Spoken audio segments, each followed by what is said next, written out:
remorseless woman ever convicted in prison. First case. Diana Lovejoy killed her ex-husband. We go to the Vista Superior Court, where Diana Lovejoy was charged with the attempt to murder her ex-husband, Mulvihill. Hello, this is 911.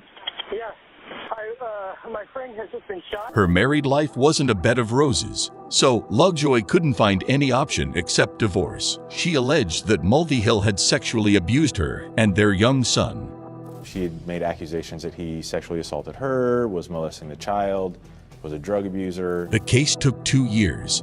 At first, Lovejoy enjoyed the full custody of her son. Mulvihill wasn't allowed to visit him for a few hours under supervision. He also had to pay $100 per month for his son. But what happened later became the reason for this murder. The court ordered Lovejoy and Mulvihill to share custody and the monthly payment for their son. Lovejoy was earning $10,000 per month. She had to pay Mulvihill $120,000. She had 3 months to give him $120,000 cash. Things sound good, but Lovejoy didn't want to share custody. Whatever, she paid $120,000 to Mulvihill. However, the increasing pressure supported her evil intentions, and she executed the crime after 4 months of paying her ex-husband. More information that it started sounding less like a random attack and more like a purposeful event. The crime was well planned. Mulvihill received a call. The caller claimed to be the private investigator of Mulvihill. He threatened him that he could provide evidence that proved that he was abusive, which could be used against him in his divorce case. He further convinced him to come to a specific place to collect the evidence. There was no evidence. Instead, he was shot after he reached the place. Do you know who shot him? There's a guy lying down like a sniper. A sniper? Did you see him at all? Briefly, we saw the gun, and he shot at us like 6 or 7 times. Lovejoy tried to commit such a well-planned crime, but failed. The bullet missed Mulvihill's heart. He managed to survive the near-fatal incident. It's not like he didn't get a life-threatening injury. We just happened to live in a time where we have excellent medical care, and he lived. The investigation proved that Lovejoy partnered with her gun instructor, Mixty David, to commit the crime. I asked her, "Are you prepared to kill him?" Because that is a very real possibility. She paid him $2,000 for that. The judge sentenced Lovejoy to 26 years in prison.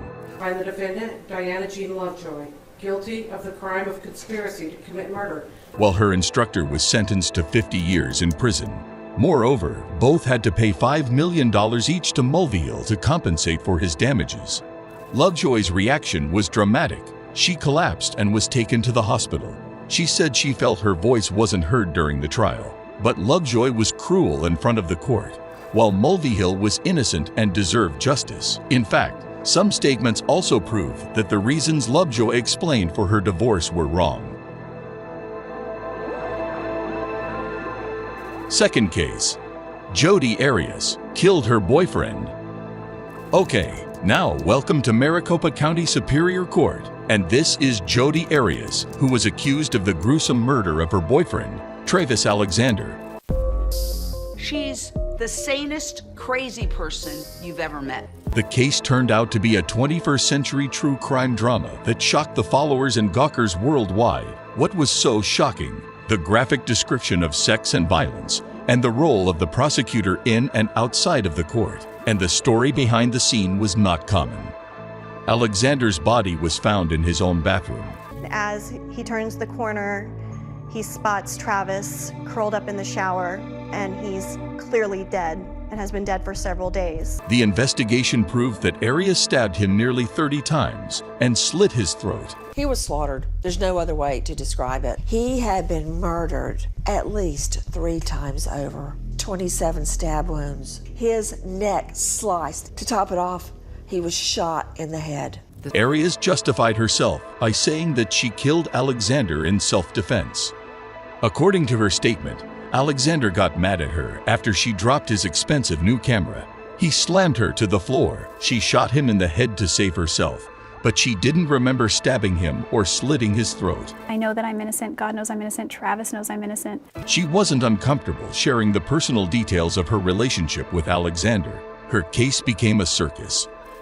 A beautiful young woman who'd become the center of the national spotlight.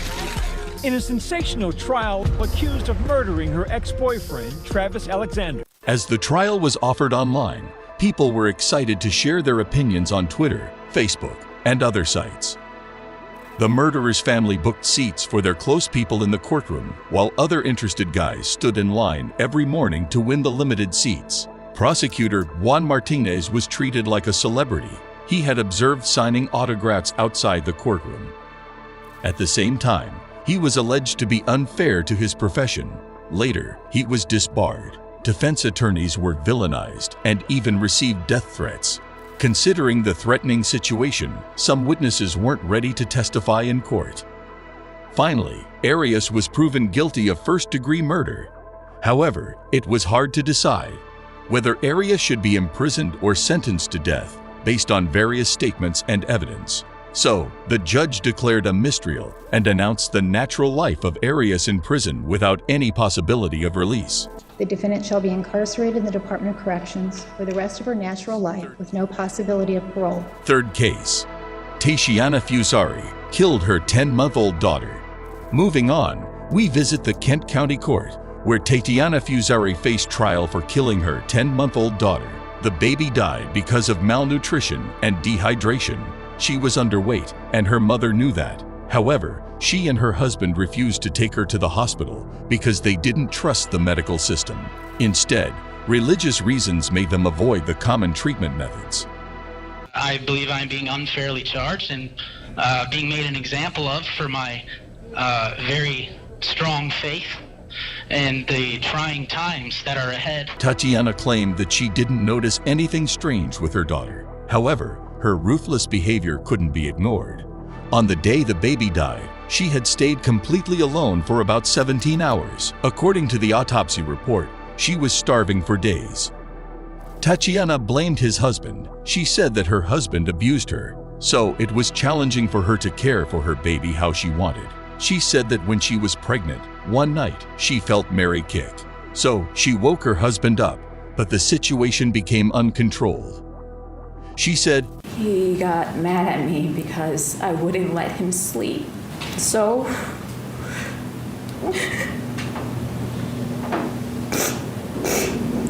he asked me what was wrong with me, and he rolled over to face me. And he rolled over to face me, and he started punching me in the face. And then I tried to roll over onto my right side to face the wall, so he would just leave the front side of me alone, but he got mad at me because I wouldn't let him sleep. So he asked me what the expletive was wrong with me, and he rolled over to face me, and he started punching me in the face. And then I tried to roll over onto my right side to face the wall, so he would just leave the front side of me alone, but he put his weight on me. The next day, Tatiana went into labor with her baby. She believed her baby was small and premature. However, the evidence clearly proved her guilty. She and her husband were sentenced to life in prison without any possibility of parole on charges of murder and child abuse. That is a charge called homicide felony murder. It is life without parole. It requires a DNA sample to be taken upon arrest. Fourth case. Aileen Wuornos killed 7 men. Our next case revolves around the American serial killer. Meet Aileen Wuornos in the Volusia County Courthouse. She was accused of killing 7 men. But what brought great attention to her case was its link with various issues, such as the relationship between gender and violence and the self-defense of women. So it was self-defense. Yeah. The situation became more dramatical when documentaries and a film, Monster, were introduced based on her life. She had sold rights to her story, which highly attracted the media, and definitely, people love reality-based stories. Wuornos had a mysterious childhood that might have drawn her evil mindset. Her parents had a separation even before she was born. She had never met her father. He was sentenced to life imprisonment for raping a 7-year-old girl. He had a serious mental illness.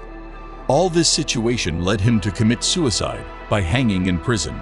In her early teens, Wuornos dropped out of school and turned to prostitution. Police caught Wuornos many times for armed robbery, check forgery, and auto theft. She had to live on the streets and motels and killed men who picked her up on the side of the highway. According to her, she killed men in self-defense as they tried to abuse her sexually. And this is the last time I'm going to say it. You have to kill Eileen Wuornos because she'll kill again. But she proved guilty and was sentenced to death for 6 of the murders. I sentence you in case number 91-463 to death for the murder of Troy Burris. She spent more than 10 years on Florida's death row and was executed by lethal injection in 2002. I killed those 7 men in first-degree murder and robbery. Her final words were, "I'd just like to say I'm sailing with the Rock, and I'll be back like Independence Day with Jesus June 6. Like the movie, big mothership and all, I'll be back." Fifth and the last case. Kemia Gamet killed her boyfriend. Thank you. And probably see, I'll be up in heaven while y'all are rotting in hell. Our last case belongs to Jackson County Circuit Court, and this is Kemia Gamet, who was charged with first-degree murder of her boyfriend. He died from stab wounds and blunt force trauma to his head. Gamet claimed that she was murdered in self-defense. Further, she said, basically at trial, the way I was portrayed, mostly everything was lies. There was a little bit of truth, but mostly I was convicted off of lies. basically at trial, the way I was portrayed, mostly everything was lies. There was a little bit of truth, but mostly I was convicted of lies. Moreover, Gamet tried to prove that she wasn't able to speak with authorities because she was drunk and physically unstable due to being deprived of food, sleep, and medical attention. However, the situation was the opposite. Gamet could be tried, but she wasn't sick enough to be unable to waive her rights. Even, she asked intelligent questions that opposed her statement. But Gamet seemed to be a strong lady. She continued to justify herself. She argued that the judge was unfair to allow the prosecution to show information about domestic violence charges filed against her in 2007.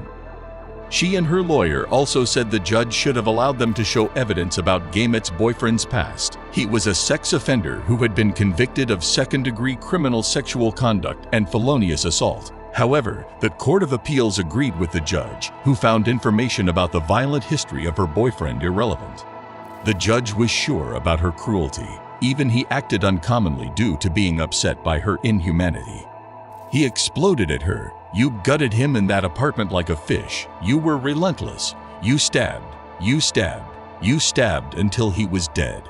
Finally, Gamet was sentenced to life in prison without the possibility of parole. The judge wished her to die in prison,